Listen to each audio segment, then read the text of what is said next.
Blog Talk Radio.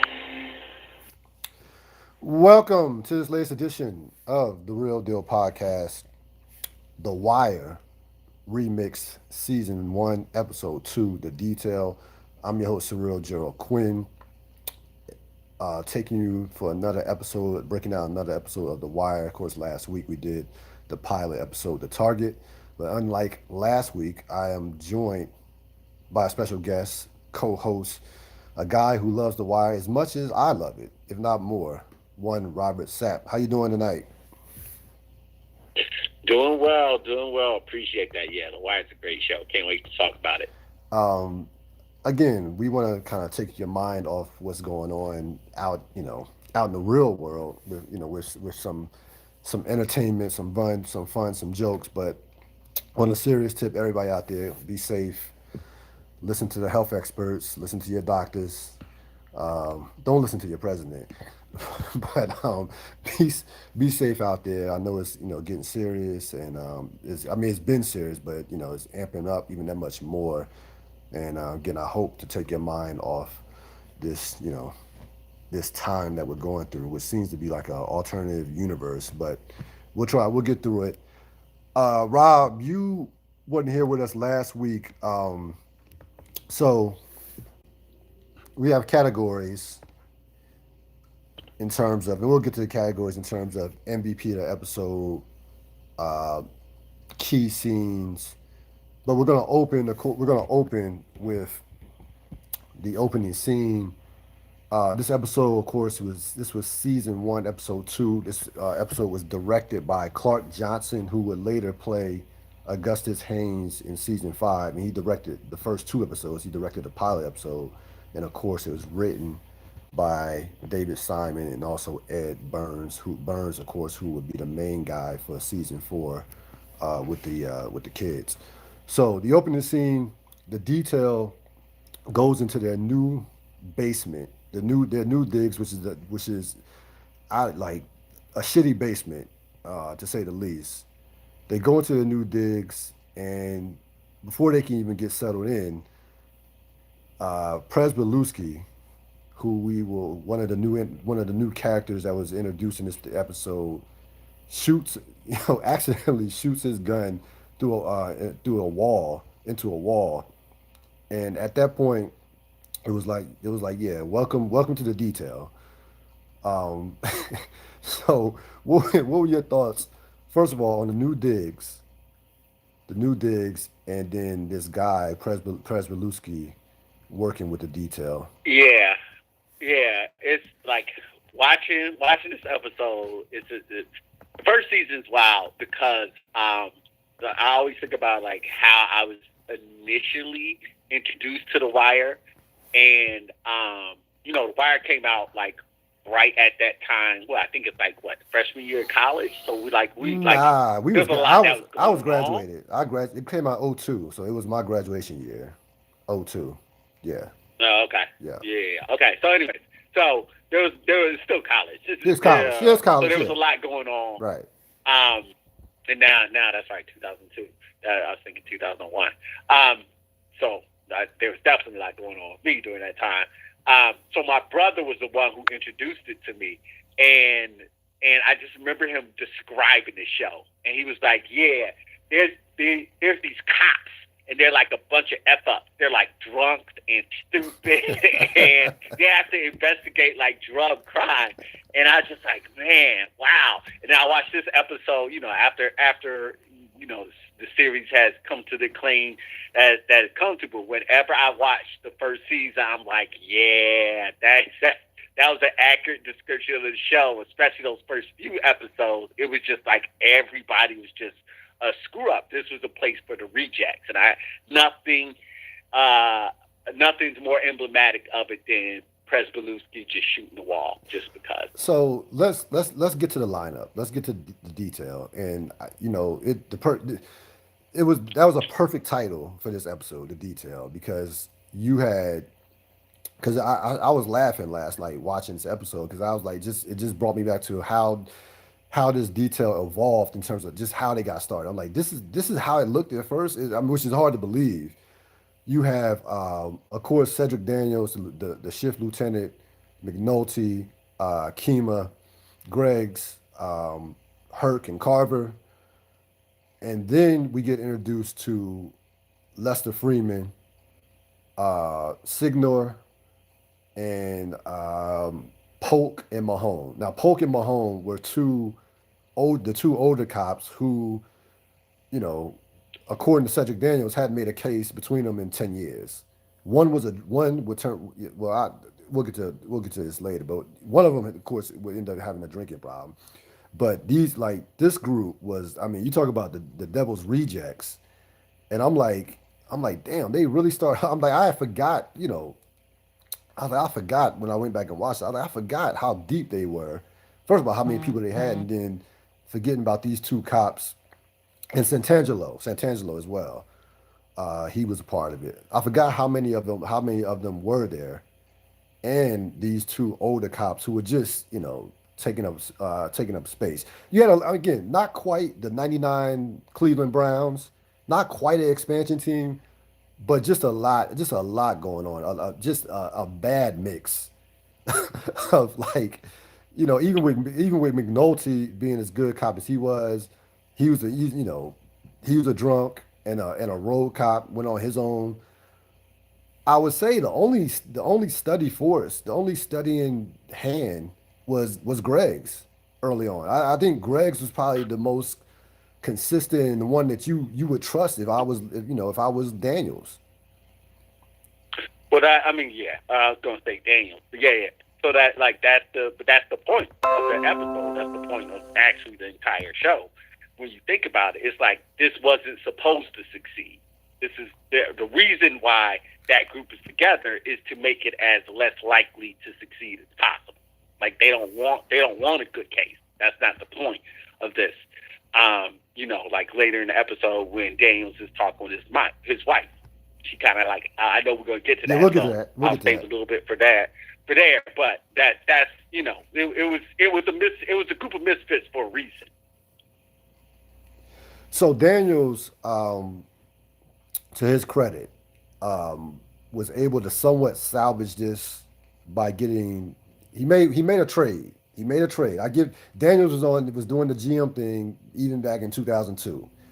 He talks to the other one of the other I don't know what the guy's Cantrell, who was wasn't a major, but I think had probably had a similar position to Daniels because they both were going to be up for major positions in the future.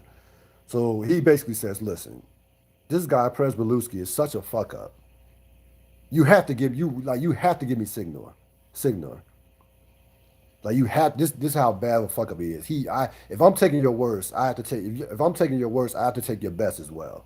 So that was the one move that you gotta give Daniels credit for to kind of negotiate that. And Signor, of course, would become an important piece as we would, further on as the seasons developed. So that was, but good, nice general manager move by Daniels, who knew he was dealt a shitty hand, but was able to lock down a better, above average officer with that team. Yeah, he just like badgered Oh yeah, the detective. He's just like, all right, yeah. He just, I mean, basically, he's relentless with it. Yeah. Which was a big nab by him. So we're gonna get to anything else you want to add from Nope. the opening and what have you. So this the epigraph. Getting to the epigraph, which of course The Wire became. I think the Wire is the only show that I've ever seen have an epigraph at the beginning of the episode. That was one of the things that made it unique. The epigraph in this episode was by Marla Daniels, who of course is Cedric Daniels' wife. You can't lose if you don't play. That was the epigraph before the after the opening credits of this episode, which was paramount through the course of this episode. So, one of the key scenes that we'll get into, you have the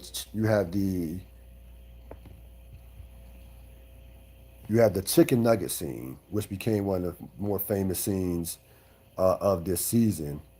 D'Angelo Barksdale is with the younger drug dealers. Bodie, a young Michael Wallace, Wallace, young Michael B. Jordan. young Yep. Michael B, young Michael Young B. Michael B. Who knew? If we only knew. So he's with Bodie, Wallace, and Poop, and he's basically, Michael. You got young Michael B. Wallace talking about the chicken nuggets and whoever invented them must be paid and what have you. And basically D'Angelo's like, no, that's bullshit. It's not, that person who invented them is not getting nothing, getting basic wages. It's about the money. It's about the man who has the money that controls everything. And that was D'Angelo Barksdale's minute and 42 of, translating a conversation about chicken nuggets into capitalism. Again, one of the most poignant scenes of the episode, if not even all of season one, for that matter.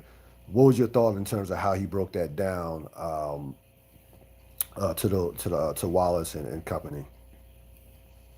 As you were talking, I mean, I have plenty of things to say on that, but I'm just like, yo, I met Poop one time, or the actor that played Poop. Oh, Trey Chaney. Yeah. He's a Yeah, he's a dancer or so something. it's just crazy. Right. Yeah. It was really random. When I lived it was after 707. So when I lived in Northwest, one of my roommates, he was like an independent film, or like I don't even think he was writing or doing any directing like that. I think he was more like filming aspect of it. So I just remember like I came home one evening and there was just a lot of camera equipment, and that they were apparently they were like shooting the scene. We had like an alleyway in the back way, Right. shooting the scene through the alleyway and there, and like right on the couch was what's his name, Tracy. Trey Chaney. Trey Chaney. Yeah, Trey Chaney. Yep, was Poop. Poop, yep. If I had him like that's Poop. That's Poop right on my couch. So anyway, it just I see him like, yo, that I remember me and you. But about the scene, I mean, like the scene what I appreciated about watching it this time was like, even though there's like exactly like you said, I mean, like a lot of people have said, like, it's a speech about capitalism in America.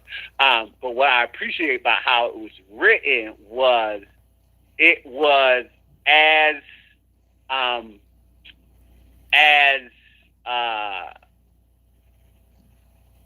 if young kids were actually saying those words as much as possible, being in a prestige show on HBO. Like they didn't get too deep. He was still, even though like D'Angelo was like trying to drop knowledge on the young boys. It's like when we hear the kids, like the older kids try to drop knowledge with the younger kids, they're still kids that don't know anything about anything. They just think they know more than they actually do, and are saying it to somebody who knows much, much less. So it's like, you think Ronald McDonald comes up to the Chicken Man and like all of that. And so I'm listening to it, I'm just like, yo, this is not exactly, but this is like, I can imagine eavesdropping on a conversation and hearing people go in about chicken nuggets, hearing one of the kids going in about chicken nuggets. So I appreciate, I mean, the Wire's famous for its a level of detail, and so I actually really appreciated that detail when I was looking. It wasn't like, oh, these is in a lot of different areas in TV, film, whatever. The supposedly 16-year-olds or 14-year-olds or 12-year-olds are sounding like fully formed human beings because the writers are adults and writing it as they were talking. So I appreciated that detail this time around. And excuse me, at the end of the scene, even though D'Angelo's broke it down to him about how this thing goes, Wallace still shows you his age, and says in terms of, well, he still came up with the idea. So even after all that, I like how they did that, just showing you even how. And I don't. I mean, we can interpret how much of it did they understand, how much did they take in, but they even to show that part. I thought it was important for them to have Wallace say something like that, just to reinforce that they are still kids. Like they still are kids who don't know shit. Yeah. So Nice level of detail there. yeah, I like that part of it. What did that tell you about early on D'Angelo? What, like, from that standpoint up until this going through this first couple episodes, especially in this episode in particular? What? I mean, they're making the character D'Angelo pretty obvious what it is that he's the one that has a heart, and so like he just isn't thinking about it in terms of absolute white and black. He sees the shades of gray. Which leads us to a scene where you have D'Angelo, Bunk, McNulty, and also Bodie in the pit. And now Bunk and McNulty are just at this point. This is following, of course, the William Gant shooting. William Gant, of course, was killed at the end of episode 1. Gant, of course, testified against D'Angelo, and D'Angelo, of course, would end up getting off. So they're just, at this point, they don't have anything concrete. They have nothing concrete. They're just going in, just wanting to fuck with D'Angelo, just trying to see some things. And basically, well, McNulty says it. He says he wants to see how much heart he has. Yes. McNulty, he wants to see if he's eventually somebody. It's a chess game, right? Yeah. Like everybody's out there, everybody's playing. I mean, it's a game, right? Like that's a big piece of like what this whole show is about. And so it's initial move to eventually see if he's somebody that could be somebody that can turn, somebody who can be an informant, somebody who could whatever. Yes. But yeah, so they're just testing him at this point in time. So they ask him about basically what he thought about the Gant, about the Gant murder, and basically McNulty goes on this mini rant, basically saying, "Look, I'm not here for a drug charge. I don't care if you sell your shit, but I'm about the bodies." And he says, what McNulty says, the thing I don't understand about y'all drug dealers is, why can't you just sell your shit and move on? And Bodie ends up basically saying, look, this is the game. You witness shit, you might get killed. Like, and that's how and he says, that's how I feel. To paraphrase him, that's how I feel. Bodie does this without, of course, giving up no information about his name and what have you. When McNulty called him Mr. Shit, he's like, Mr. Shit here. He's like, what's your name? He's like, I ain't say shit. He's like, yeah, it's you, me. It's just you, me, and Mr. Shit.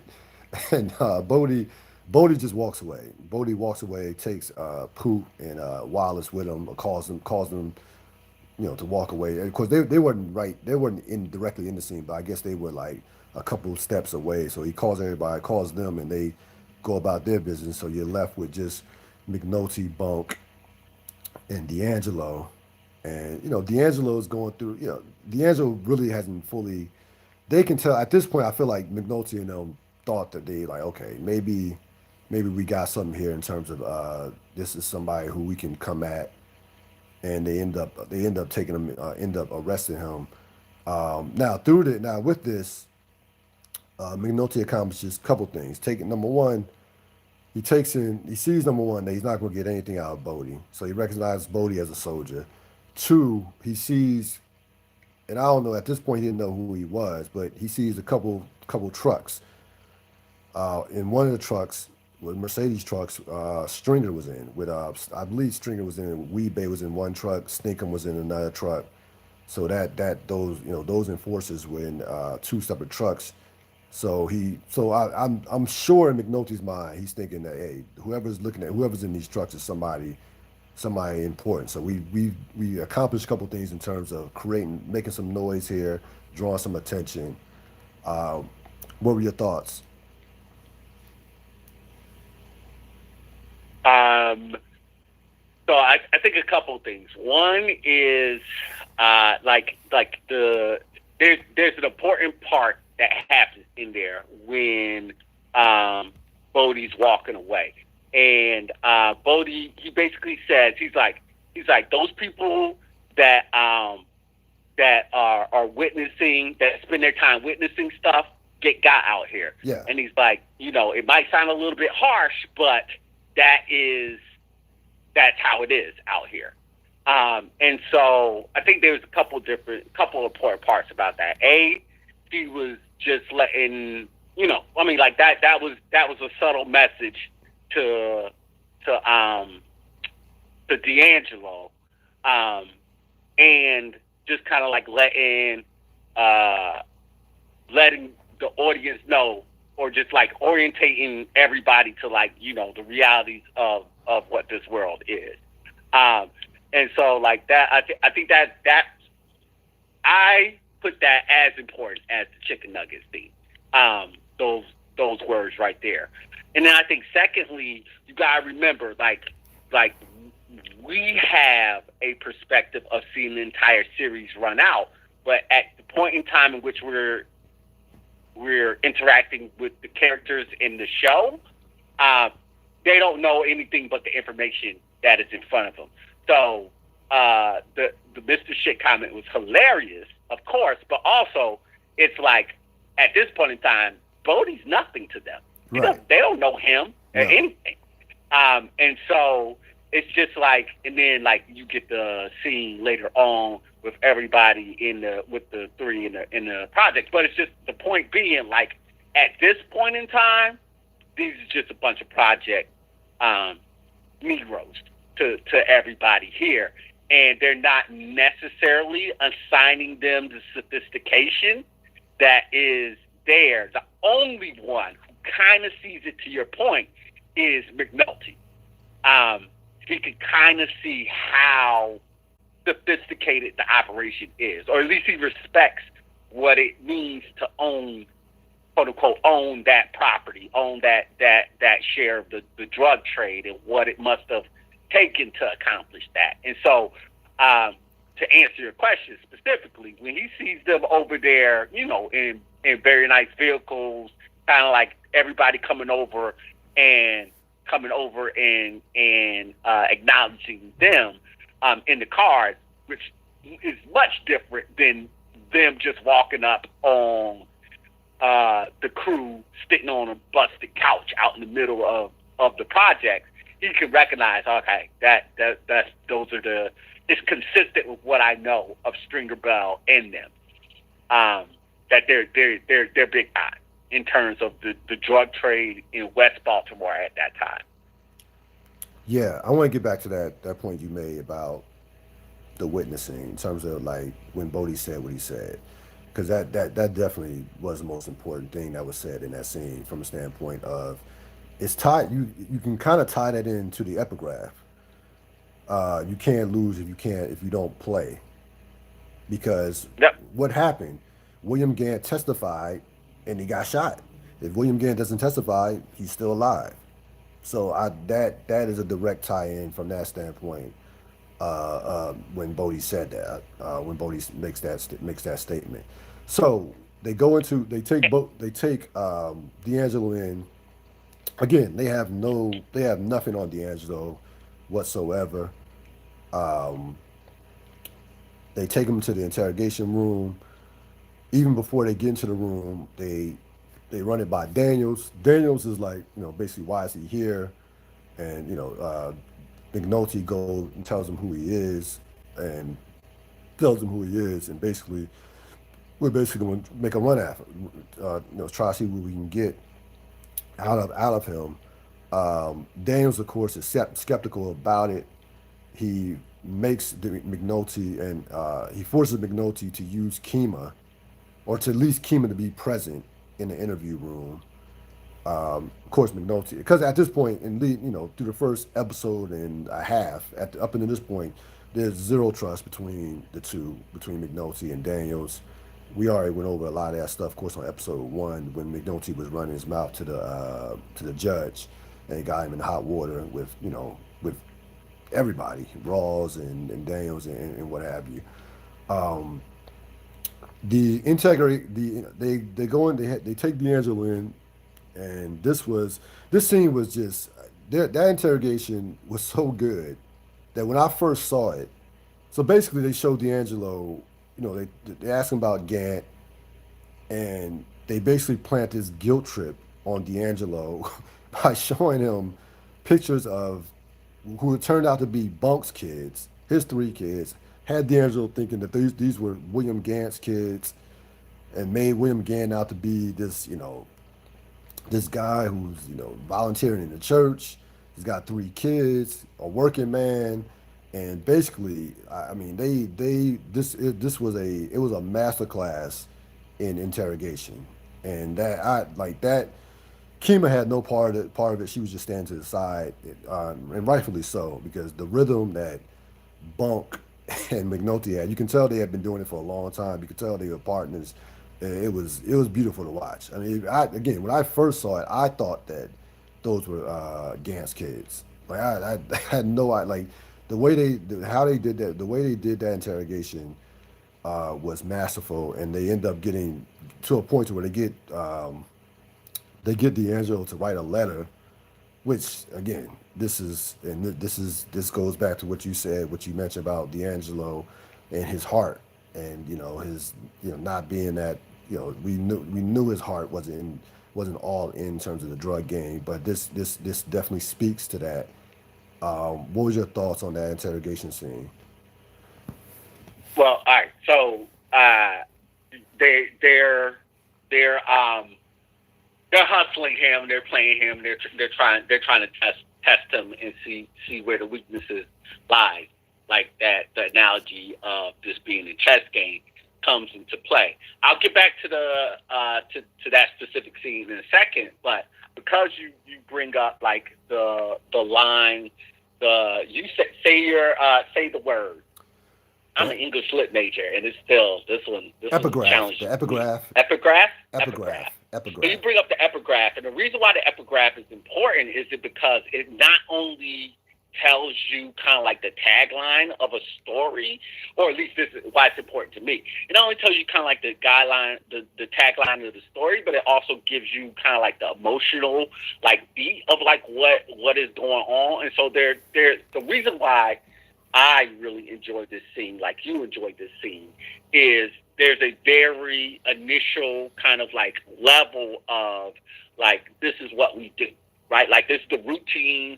We're cops.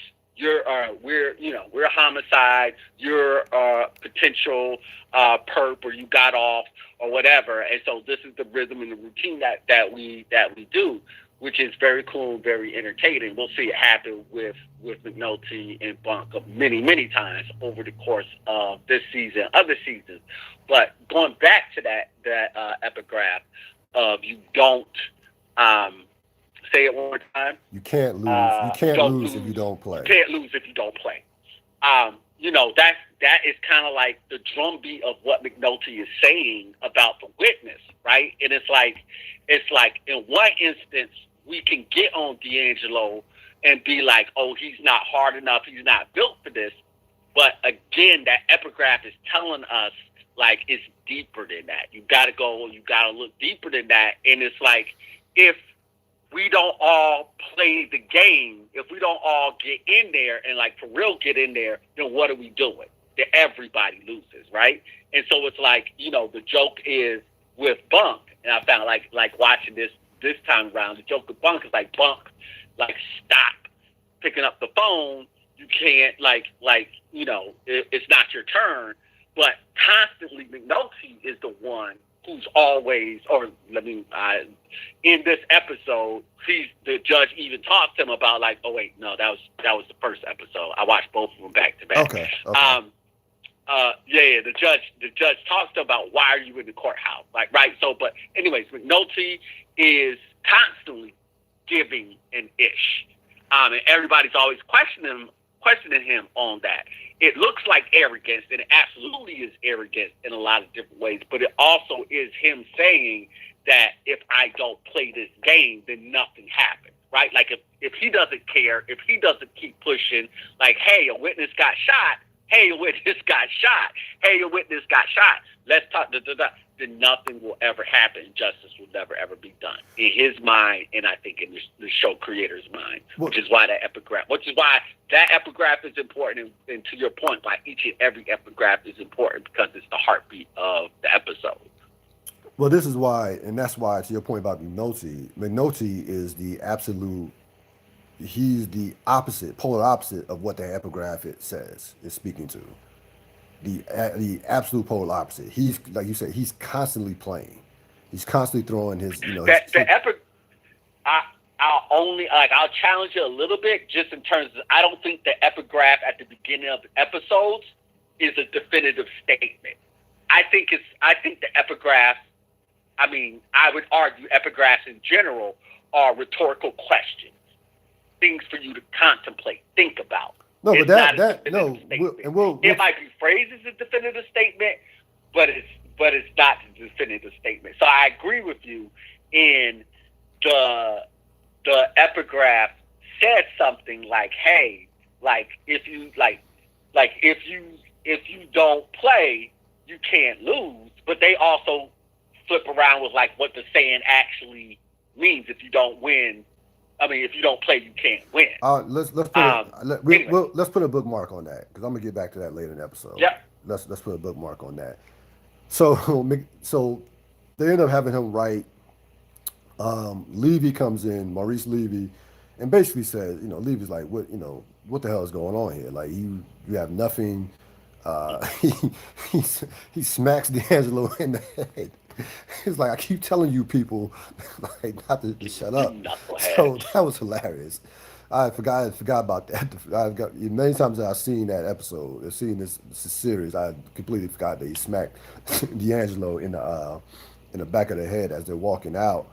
And basically that was, when Levy walks in. Levy, of course, is the lawyer for the Barksdales. The interview is over, but at that point it was, the damage was already done. They knew this is a guy that we can get to, even though the letter was basically didn't incriminate anybody, didn't incriminate himself or anybody else for that matter. But it was the letter, and they already knew this even before he started writing the letter, that they knew that they could, they knew that he had a heart. They knew that he cared. And if you're a cop in that game, you know that's a weakness. So D'Angelo gets walked out by Levy, no charges, of course. And next thing you know, you have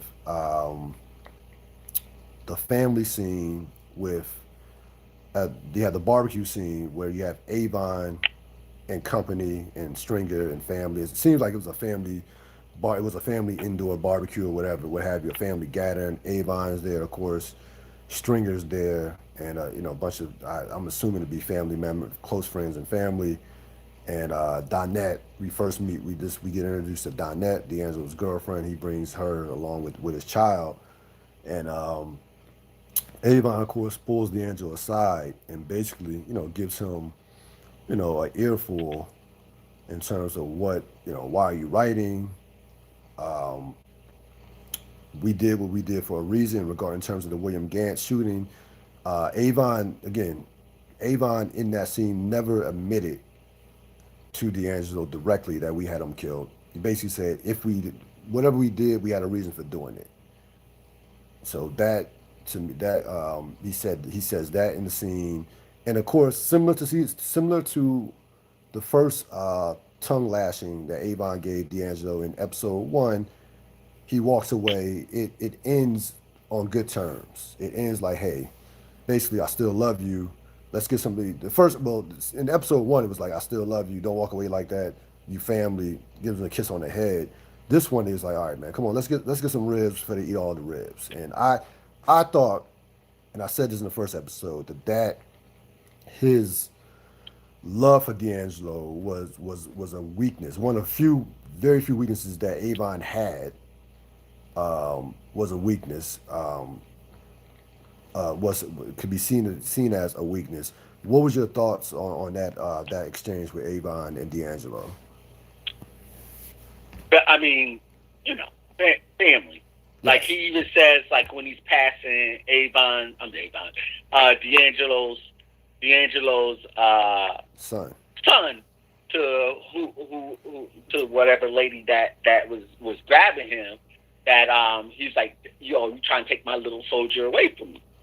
That's a good That's pickup. I mean, like there's so many different like analogies that you can look through, but just like like the people that you're going to be able to trust, and then kind of like the way that the drug game for them looked at that particular time was you grew up with it, you grew up in it, and so family's everything. Avon's family.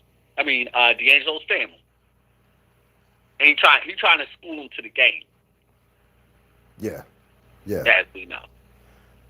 Did you now?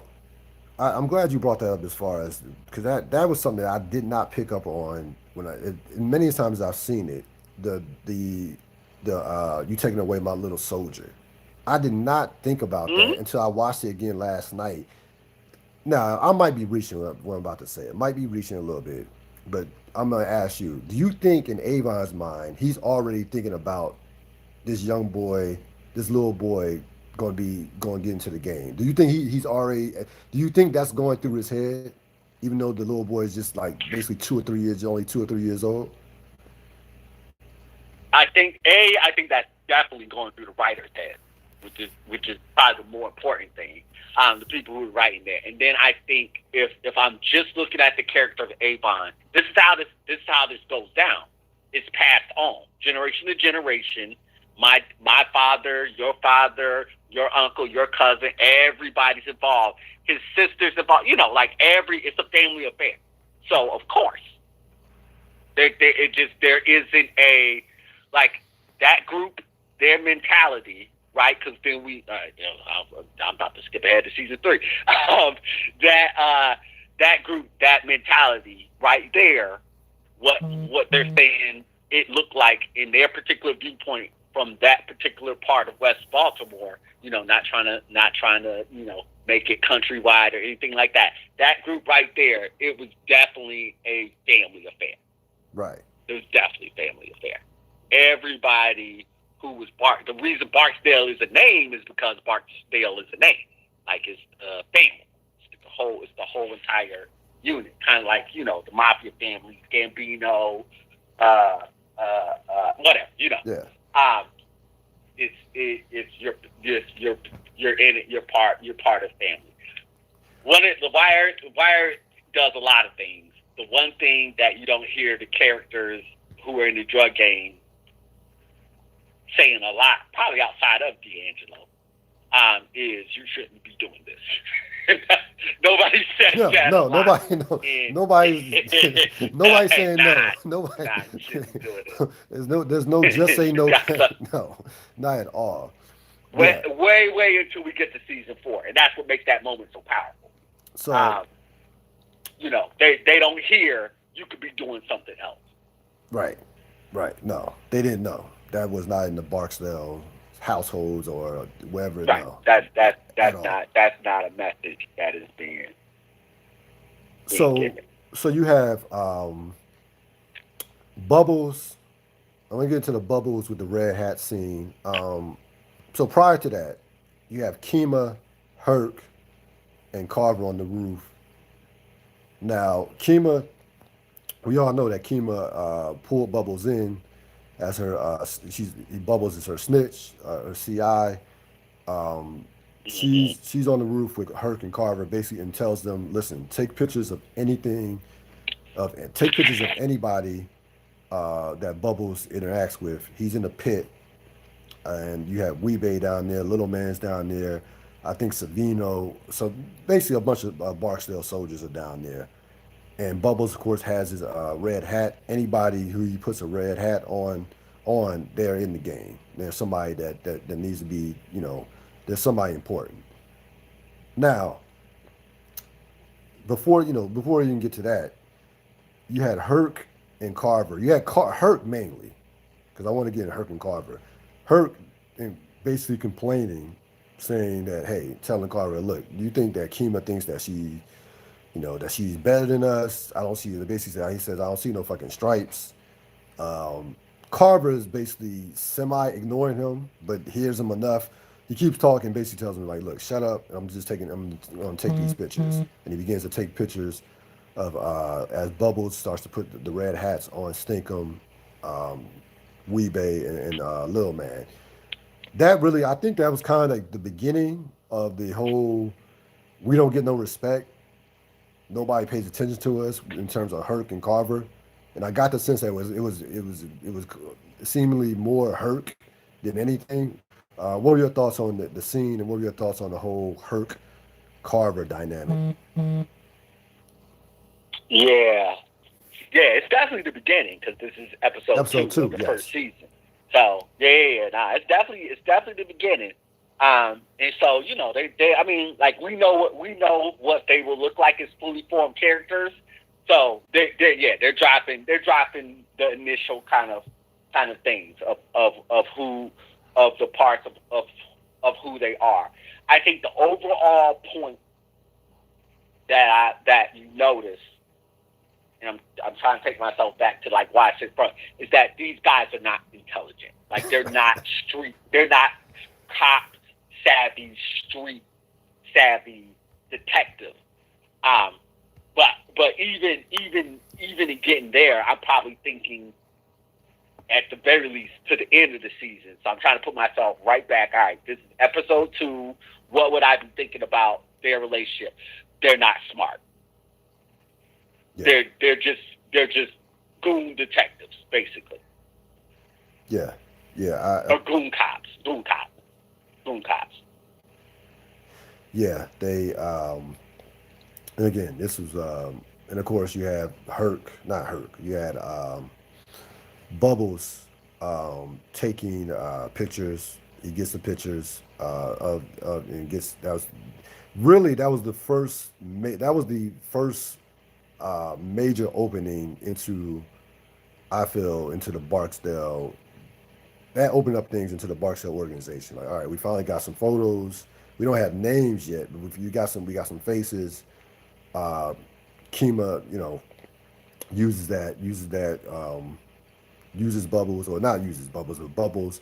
Of course, Bubbles' motivation for doing that, of course, and this goes back to episode 1, when his pup, the young boy Johnny got jumped and beat up by Barksdale soldiers in the pit for trying to rip him off with fake money. So Bubbles, of course, is kind of going on his crusade from that standpoint, and gives them basically some free information. But McNulty, of course, gives them $20, and basically saying, "Hey, I respect the work." When they had a scene in that, and I mean, like when they're telling the story about how like him and Kima like started out, he was like, "Yeah, I would get $10 a head for like different people that the hats on," and he was like, "Oh, so how much?" McNulty's like, "How much are you getting for this?" And Bubba was like, "Oh, this one's free." And then he starts to tell the story about. So they're reiterating that point that you just brought up. Like this one's personal. This don't have anything to do with money. It's personal. Right. No, that was his way of getting back. So getting back to Herc and Carver. So along with Prez, Herc, Carver, and Prez get drunk or semi tipsy. They had a couple beers. A couple beers under. Nah, I think it's fair enough. They were drunk. No, they were drunk. No, they were. You're right. Yeah. They were drunk. They were drunk. They had some beers under. That's not even a tipsy idea. That's not a tipsy idea at all. Let's go to one of the most dangerous places in the city at 2 a.m. Start harassing everybody. So they go. Only good things can happen. They get drunk under that famous underhang, which would become famous over the course of many of the seasons with The Wire, and decide to go into the towers, and with again no rational thought, we just gonna bang some heads and get some answers, And this is like the worst combination of cops that you could put together on this show. This like you couldn't find a worse combination with Herc, Carver, and Presbeluski. Like these three, you knew even before, even first watching this, even if you watched this the first time, you knew that this was not going to turn out well. They go in, harass a couple of people for no reason, but just zero reason. I mean, these are just some innocent bystanders. They're drunk. They're drunk. Yeah, They're drunk. they They're were just drunk out they was they were in the shop. they were just Yeah. shot. Yeah, they were shot. They were completely wasted. And then of course you have eventually the towers. People from the towers start throwing glass bottles, televisions, and it becomes a situation Yeah. where After he hit the kid with the gun. yes. After he hit the kid, that's yes. After he hit the kid with the gun, the kid was eating potato chips, sitting on the car, eating potato chips, and this was all not Carver. This was all Presbeluski, and Presbeluski just hit the kid with the butt of the gun, and bust the kid's eye. Kid ended up losing the eye, ended up going blind at the end of the episode. We find out, um, and next thing you know, all hell breaks loose. It got to a point to where they were under the car, and this thing I didn't notice. I noticed it this time. I didn't notice it a number of times. Prez actually fired shots. He was he was actually firing shots back up in the towers. I noticed that last night when I watched it. So the car gets completely just total toasted, and these three dumbasses just showed you who they were. Daniels, of course, is besides himself. He's out. He's out two. He's out a shotgun, a car, two. I mean, he's frustrated, but really quick. This is like there's a lot. This is a meaty, deep scene. Go ahead. So he's making a point by detailing everything because he knows that these three knuckleheads won't get the impact of their actions and what they did. They're policemen. They're in charge of protecting the citizens, and what they did was go into a neighborhood and harass the citizens. So again, going back to that epigraph of you don't lose if you don't play. Like if the idea is that in order for us to know and be able to combat this war that never ends, in order for us to even be able to do anything about it, we got to have trust. Right. People got to be able to trust us. And and what he was saying was, what reason, what valuable piece of information does going in there at 2 a.m. do? As a matter of fact, it doesn't do anything valuable. It actually hurts the case. Now, him being a lieutenant and having years in the game, he knows not only the impact of that, which is why him and Prez and him have. Well, you'll get to that in a second. But that the reason why it's so meaty is because this is also to his wife's point. It's such a no. Hello.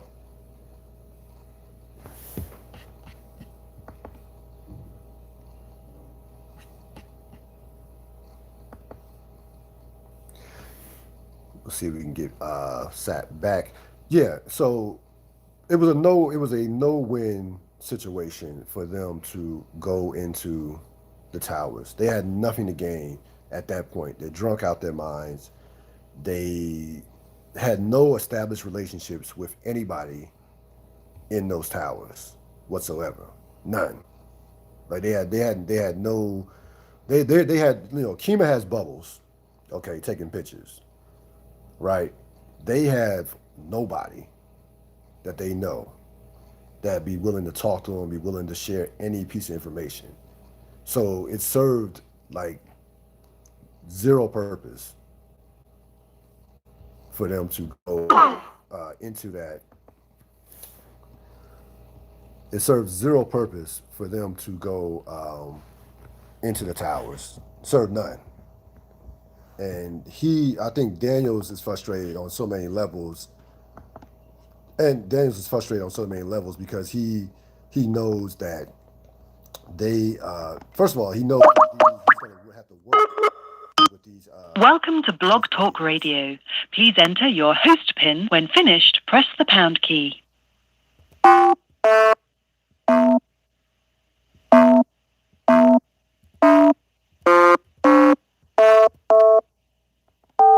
To start your show now, press 1. Since it appears you're calling back into a live show, we are reconnecting you now.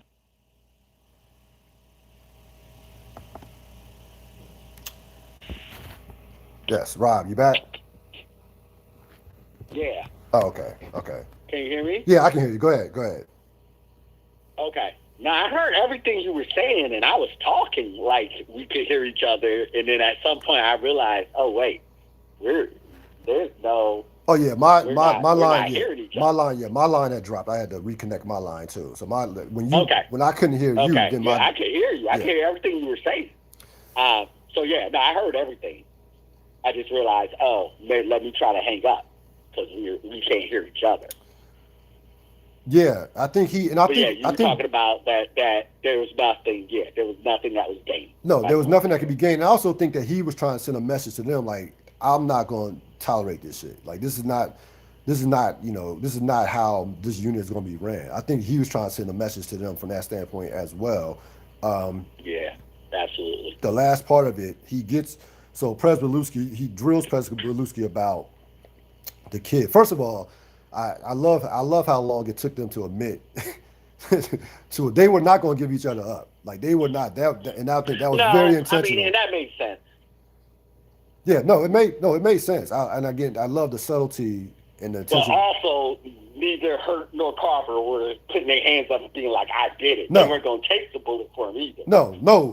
They weren't going to give each other up. They wasn't going to just Neither one of them was going to say anything. Presbeluski, of course, admits to it, and then he basically says because he pissed me off, and he's like, then Daniel says no, Miss Officer Presbeluski, you were in fear for your life and the safety of your fellow officers, and boom, and then et cetera, et cetera, et cetera. And it was classic Daniels from the standpoint. It was just so detailed. How that is detailed to, and you can tell even if you hadn't seen it before, you could just look. You could see the experience that Daniels has. You can see how many. You can get the sense of this is why he's the lieutenant. This is why he's in that position of leadership, and just understanding the game. You also saw how irritated he was having to give this person a lie, like having to actually lie for him. Yes.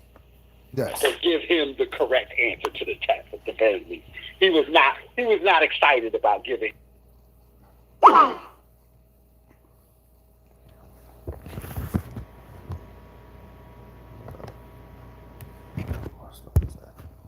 No, he wasn't excited at all about having to give him the answers to the test. And again, he's trying to send a message that this is not going to be tolerated.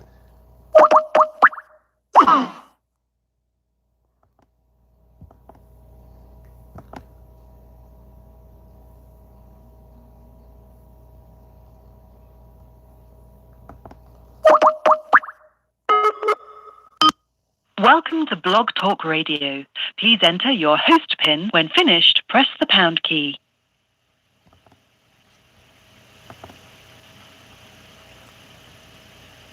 As we get back into... I'm sorry, but... We get back into the show. Give us a couple seconds here.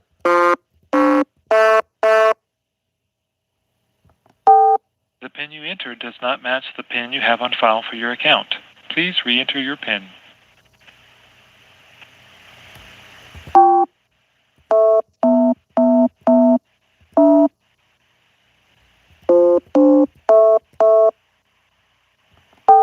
To start your show now, press 1.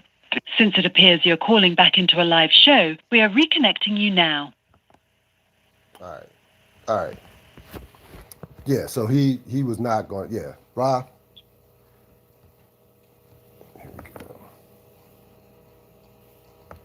Oh, can you hear me? All right. Well, he'll get back with us.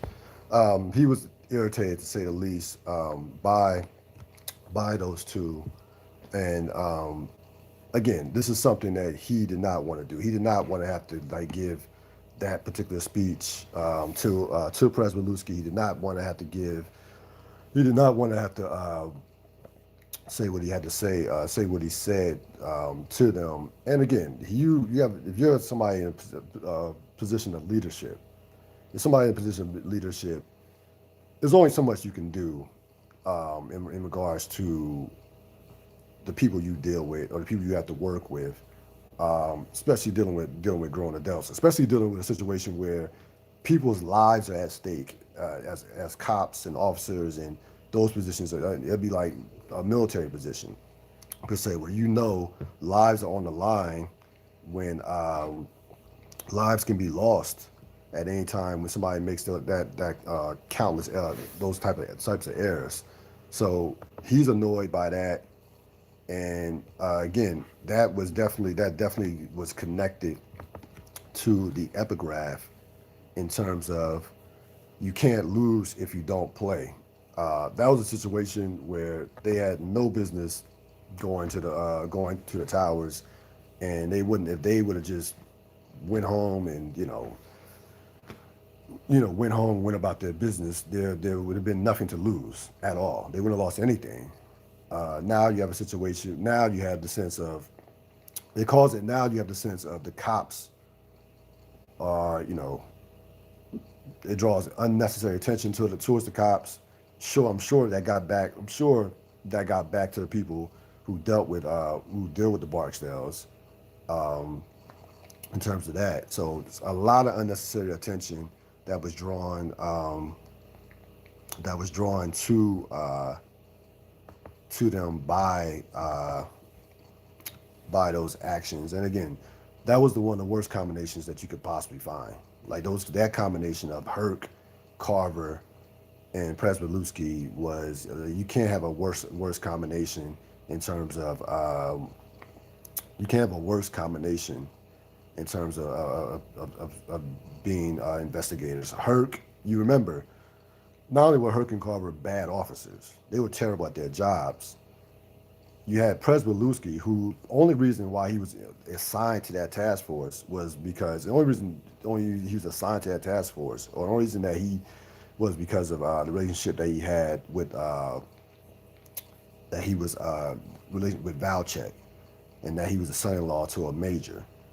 So that's the only reason why he was that he was connected to that he was connected to the what's the name, that detail. Otherwise, there's no way that you take a guy, you take somebody like that in terms of your detail. Remember, early in the episode, you remember Daniel's having a conversation with Rhonda, with Perlman, and basically saying that I can't take this dude. Based on his file, she told him the story about how he shot up a car and he tried to deny it, and he stood with his story for half a day until ballistics matched the bullets to his gun. So he already knew. Daniels already knew going into this that Presbyluski was horrible and wasn't somebody that he didn't want on his team at all. But he had to deal with him. He had to deal with him regardless, and that was a first of many comical scenes. Not comical because you got a kid that got hit, the guy's eye busted, but that was first of many blunders by Herc and Carver. And you got to say, and if you notice in those two scenes, the scenes with Herc and Carver, if you notice, in both the scenes, the one on the rooftop and the one where Carver and the one where they're drunk out of their minds, both of those are led by Carver, by Herc. Herc is the one that um, initiates the action in in both those scenes. The one on the rooftop, he says, he basically says, you think Kima is better than us, and Kima, you know, Carver's taking pictures. Herc is the one that initiates that conversation, or that lack of, in terms of in terms of them not getting their proper respect from that standpoint. So he's the one that initiates that. Down, when they were getting drunk with Preswoluski, is again Herc the one saying, "Let's go out there, let's bust some heads, let's go right now." Carver was dumb for following along, but it was Herc who initiated both those conversations in regards to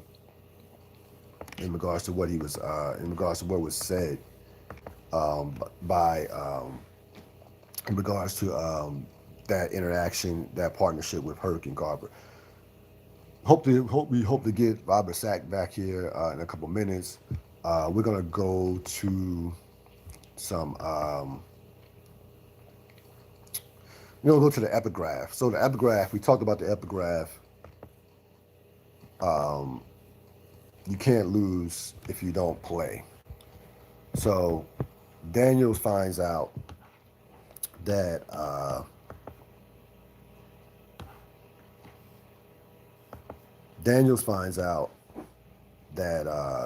he gets a call in the middle of the night that the kid has lost, is blind in one eye, and he has a conversation with his wife, who basically is telling him, who says, you can't lose if you don't play. He has a conversation with his wife earlier in the episode, and when she says, you can't lose if you don't play, because she basically telling him, she's basically, and at this point in the series, you have guys like Valchek, Rawls, and the deputy ops, played by Frankie Faison. The guy, his name is on the tip of my tongue, who have gotten to where they've gotten because they're great politicians. They're great at playing the game. They are not ruffling feathers. They're great at playing the game. And she's basically telling Daniels, if you want to get to where you want to be, then, stay away from this case. In other words, don't take this case, or just do the bare minimum in terms of this case. Don't ruffle any feathers. Keep it simple, keep it clean, and keep it moving. And Daniels, I think at this point, and that's why Daniels and McNulty are clashing and going, back and forth, because McNulty is the ultimate risk taker. He's the one that wants to take all the risks. He's the one that he wants to get this case done. McNulty said in episode 1, I'm going to do this case, and I'm going to do it right. So McNulty says, hey, this case is going to get done. I'm going to do it right. And we're going to take it from there. So that's part. So Daniels' wife is telling Daniels, look, just don't ruffle feathers. Don't ruffle any feathers. We'll see, you can, don't ruffle any feathers. And Daniel, again, I think Daniels at this point is torn. I think part of him wants to go the conservative route and just, he's at this point, he's a company man. He's a company man at this point. Chain of command, you heard him saying basically chain of command, that's how we do things, follow chain of command. And he had that speech with McNulty. But deep down, there's something deep down that's telling Daniels we should do this case. That we're gonna have to really go all in if we want to do this case. Like that I think that's part. I think that's part. I think he's conflict. I think that Daniels is having that inner conflict within, because he knows that, as you know, more information came about, and deep down he knows McNulty is right, but he doesn't. You know, at this point he hates McNulty. He doesn't want to admit to McNulty that like McNulty is right in regards to this. So Daniels, Daniels, you know, is trying to move up, wants to move up. He wants to become a major, and he wants to become a major, but he wants to do this case. And you know, at this point in his mind, if he does this case the way it should be done, he's probably not going to be. He will not be a major. Will not reach the status of becoming a major, and he knows that. So that was the inner conflict. That was a conflict with Daniels. With Daniels over the course of this episode. We'll get to MVPs, grading the episode and MVPs. MVPs of the episode, the MVP of the episode. I would have to lean towards Kima. I thought about Daniels, but then I would have to lean towards Kima because I think Kima having a CI, you know, Kima was the polar opposite of what Herc and Carver were. She had a CI that kind of opened up the case. It gave you some insight. Now at this point we didn't have any. There were no names at this point, but she had faces. So this guy's a player. He's a player. He's a player. We have faces, and some of the pieces are starting to come together in this case. And she, you know, and she explained this to Herc and Carver in episode 1. All y'all do is bust heads. You have nobody on the street. That's all y'all do is bust heads right now. One police brutality case at a time. So I think that at this point, I would say that I think that Kima is the MVP of this episode because I think that her, you know, introducing Bubbles, especially introducing Bubbles and McNulty. She jumpstarts that relationship, which again is going to lead to some things that we'll see later on over the course of the season. And so she gets the MVP of this episode. I gave this episode a B+. I think as I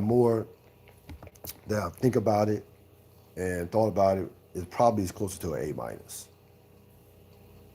probably closer to an A-. So the episode gets an A-.